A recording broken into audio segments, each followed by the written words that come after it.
I'm called Titus Jogo. I'm the Refugee Desk Officer. I oversee refugee management and protection in the refugee hosting districts of Obongi, Moyo, Adjumani, and the Amur. One of the challenges that we are going through as a result of this COVID-19 pandemic outbreak is on the reduced funding of our activities. As of now, we are running at a budget reduction of 17%, and this has had a lot of negative impacts on our operations as government, but also including our implementing partners. But above all, the reduction of food by 40% with effect from February this year has come up with a number of challenges to the refugees who are beneficiaries of this food. We have increased rates of crime in the refugee settlements, petty thefts of food, chicken, by refugees claimed, and this is directed in the families of the members of the host community. We've registered a number of refugees who are spontaneously returning, and quite a big number is threatening that in case this food issue is not addressed, they are finding it to cope up. Over 80% of the refugees that we have are women, and most of these women are heads of families with the children. This is a vulnerable group of refugees or persons that cannot cope up without external support. The external support will be coming from such issues like food assistance to them, shelter, medical assistance, but which is being affected by the reduction in the funding.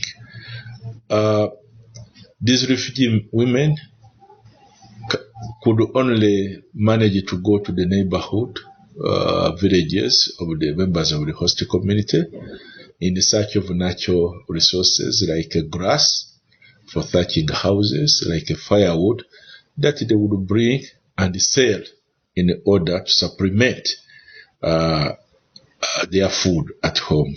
But this is also not forthcoming because of the members of the host community have become a bit hostile. They are also depending on the same natural resources to cope up with the prevailing situation. It's a dry season, it's a dry long spell where there's scarcity of food, not only in the Adjumani but also in the neighboring districts. So this food scarcity coupled with the reduction of food is at the same time now spoiling the peaceful coexistence, affecting the peaceful coexistence between the refugees and the members of the host community. The border security officials, including the immigration officers at Elego, have reported having confiscated so many legal documents that will give refugees, including the refugee identity cards. And this is from the so many refugees who are spontaneously returning. The law is very clear that once you surrender to the protection of your country of origin, then you cease to become a refugee. But to many of the refugees that we interact with, they say they are not ready to repatriate, but it's issues related to the prevailing situation of lack of food that is forcing them to go back to the villages that they left about 7 years ago to see if they can get wild fruits, food crops that they abandoned, and bring it back into the country in order to make their homes do what, or their families to do what, to survive. So it's a big challenge. We don't know how soon WFP can mobilize resources to beef up on the rations of the food rations that they are giving, because we have also been given a very satisfactory explanation that it's because of lack of mobilizing resources that has forced WFP to sit down and say, look, what do? We have little food, but we want to spread it over a longer period of time because we don't have hope. The donors who were giving us money were affected by COVID-19 pandemic. The cooking oil that we used to get all the foodstuffs that we used to get from USA is not forthcoming. The money is not forthcoming. So it was important that we sit down and calculate on what we have, because a bird in the hand is worth a two in the bush. But did we know that that is going to affect directly the refugees that we have in this country? It's a big problem. You go to the settlements, women bring you children. These children have not eaten for quite long. What do? I can give you an example. That's not only those who are getting food rations. There are those who opted for cash. The cash was also reduced to 19,000 shillings per person per month. If you divide 19,000 shillings by 30 days, that's around 633 shillings. 3 meals. How do you really allocate this money to take care of the of the 3 meals? It's not even worth a meal, because, for example, a mug of porridge here is 500 shillings. That's what we pay. Now, that will remain, a refugee will remain with a balance of 100 shillings, and for the whole month. So it's a situation that we need our colleagues, our bosses, our principals at the highest authority to sit down and plan on how they can handle this situation before we develop into a crisis. Okay.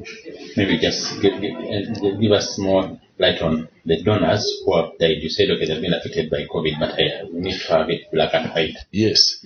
Yeah. It's not only countries that have been donating resources to WFP, but there have been also individuals. Okay. Yes, individuals from those European countries who have been donating food. But these are people who were directly affected by COVID. Either they died, okay, and they no longer can do what? Contribute this amount of money because of this COVID-19. Yeah, what we are doing is community mobilization to sensitize them on this situation that we are encountering.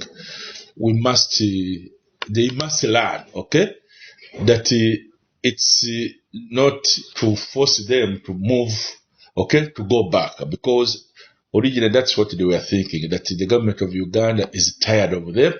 The reason it's telling WFP to do what to reduce on the ration. So we have mobilized communities. We are in community policing meetings to sensitize the refugees about this current situation. But also, we are encouraging refugees to engage on a two-on. A refugee and your neighbor who's a member of the host community who has land, okay, redundant land that he is not using for quite long. Engage with him, agree on the terms, maybe terms of 10% payment of the harvest, or you hire the land. And since it is time now for preparing for the next planting season, because the rains are ready, almost on setting. Prepare the gardens, because we are well aware that what the refugees get from WFP is not enough, and it's only to supplement, okay, what they have at home. So we want to encourage them, engage with the members of the host community where they can get land, negotiate the terms. As long as the terms are okay, open up land, wait for food. And we're also encouraging the livelihood partners who are here to stock seeds, okay, that they can be able to distribute to these refugees as soon as the rain does begins. But also as the OPM, we are engaging with the known landlords in this district who have land, big chunks of land, to be able to negotiate, and we give big chunks of land where refugees can be formed in 2 groups together with the members of the host community. Land is given to them. We do mass crop production. And one of the areas where I have been successful is the first Deputy Prime Minister, General Moses Ali, has free of charge given us 2,000 acres of land on his private farm to enable refugees to do what? Do massive what? Crop production. And we are so excited with this. The current LC5 chairperson gave me 500. There are so many people who are opening up. We shall engage with UNHCR to get resources, open up this land, and give it out. We distribute it to, more especially to the most vulnerable what? Household of refugees. Okay, they do the planting, they do the weeding, and they harvest crops for future use. That's how we have localized the situation.